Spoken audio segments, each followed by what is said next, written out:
What is a dinosaur? A dinosaur is a type of reptile that lived, a prehistoric reptile that lived from 252 to 65 million years ago. They were mostly plant eaters, meat eaters, there's insect eaters, fish eaters, dead animal, aka also known as carrion eaters, and many other eaters. Some could glide in the air, some had feathers on their backs, and simply they were everywhere.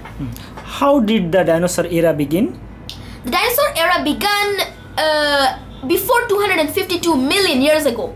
At least 300 million years ago, the Cambrian explosion occurred. Cambrian explosion. You know what I mean. Yes. During the time, most creatures, if not all creatures, lived in the water. They were mostly invertebrates, which meant they did not have any backbones except one.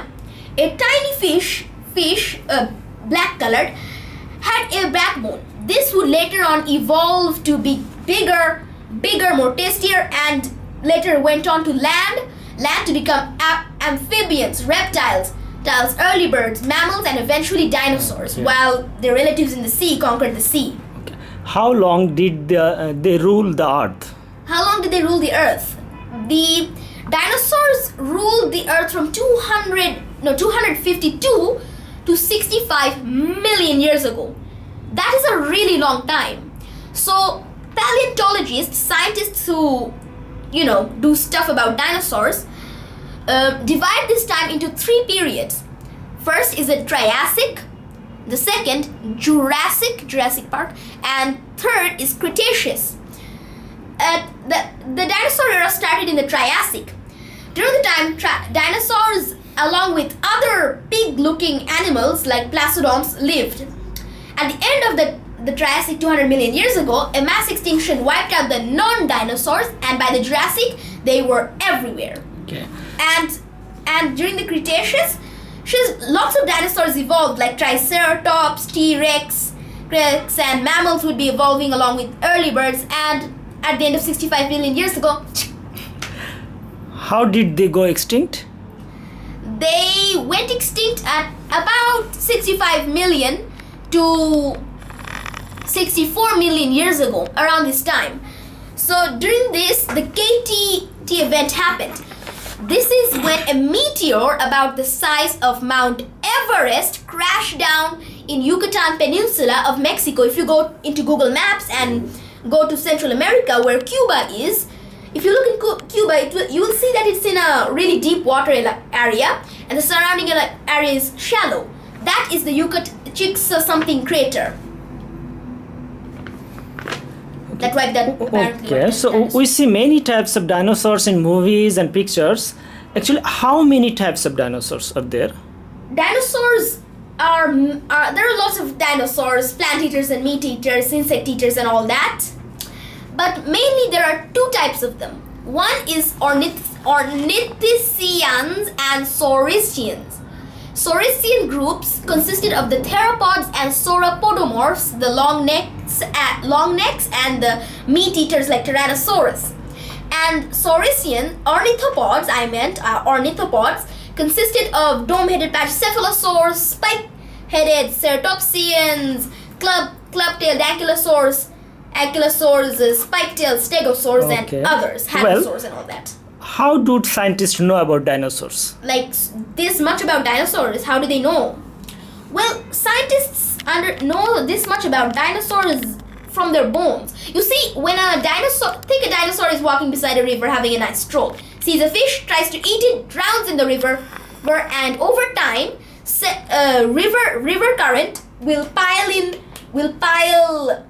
sand, rocks, and stuff on the body of the dinosaur. Later on, the soft body parts like skin and muscle rot away or get eaten, and only the bones remain. Later, minerals in the river seep down into the bones, and they turn into rocks. Later, wind and all that bring it to the surface for fossil hunters. Okay, in the movie, we also see different colors of dinosaurs. How the colors are identified? Determined. Okay. Yeah, how are they identified? Okay, that is like a question I'm not sure, but what I recently heard that there are tiny pigment capsules. You see, sometimes a dinosaur gets buried so quickly that their skin is preserved as rock. That is a really rare find. And in this skin, all reptiles, including dinosaurs, had tiny pigment capsules, which would alter light in such a way that we would only be seeing one color. This determined the color of a dinosaur. And what about the voice? The voice, well, that is another complicated question I'm not sure about, but their voice boxes or the larynx work the same way as ours. And yes, and extra fact, if you are ready, T-Rex could not roar. The iconic T-Rex roar Really? could not exist. No, it's impossible, and it's common sense. T-Rex's ears were so sensitive that if it were to roar, it would deafen itself. I see. It could deafen itself. So instead, scientists suppose that it could make a type of grrr type of sound which we could feel, not hear. Okay, it may be a silly question, but dinosaurs' names are very hard to pronunciate. Yes. How the names are given? The dinosaur names are, of course, hard to pronounce, and the name determination is composed of the place where it is found, the guy who found it,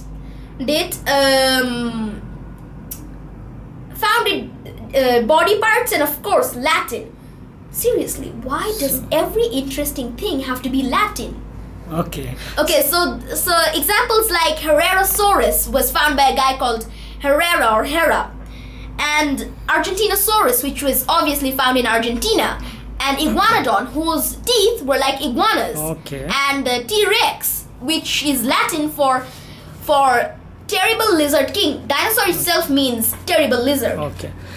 Which is the biggest dinosaur and which is the smallest dinosaur, and what about their size? Dinosaurs would be coming in lots of size, from tiny chickens the size of the chicken dinosaurs like Microraptor. These were really small and could glide. Actually, they had feathers.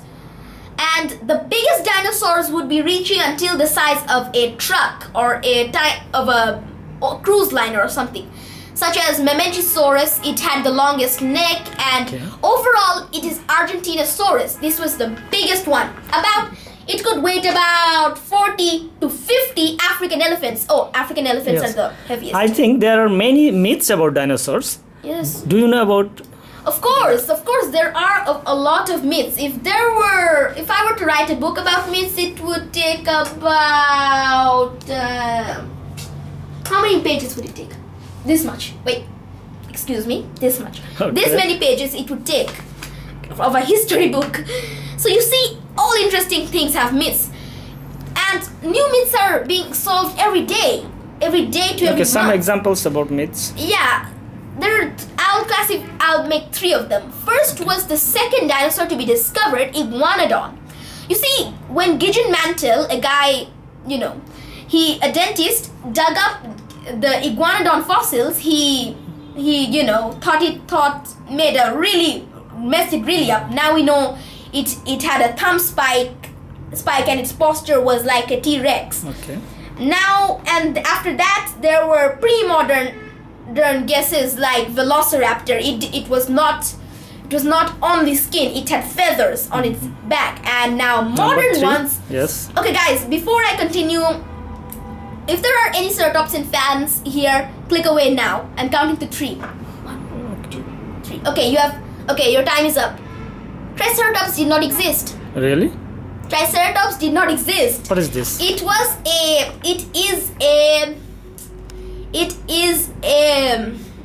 is a teenage version of another ceratopsian. Okay, I see you know a lot about dinosaurs. How do you know about it? There are tons of documentaries and movies and books about dinosaurs, and I myself went to a museum in Japan when I was younger. And the dinosaurs and the fossils there are not real. They're replicas. Really? They're replicas. Replicas? Because if I were to take a piece of some dinosaur bone, it would break with just very small. that much. It's really fragile. Okay. So last question. is there any possibility or chances of finding a live dinosaurs now? A living dinosaur Yes. which is like moving and all that. If you were to tell that question to a real paleontologist, he would laugh his socks off. He would laugh until he was crying because they're already extinct. It's the same thing as saying zombies exist. So there are many myths about like a village in Brazil claims to have found a velociraptor strangled in fisherman's net. But this is really false because velociraptor lived in Mongolia. Okay. Thank you very much. Your nice Yeah. presentation. Thanks.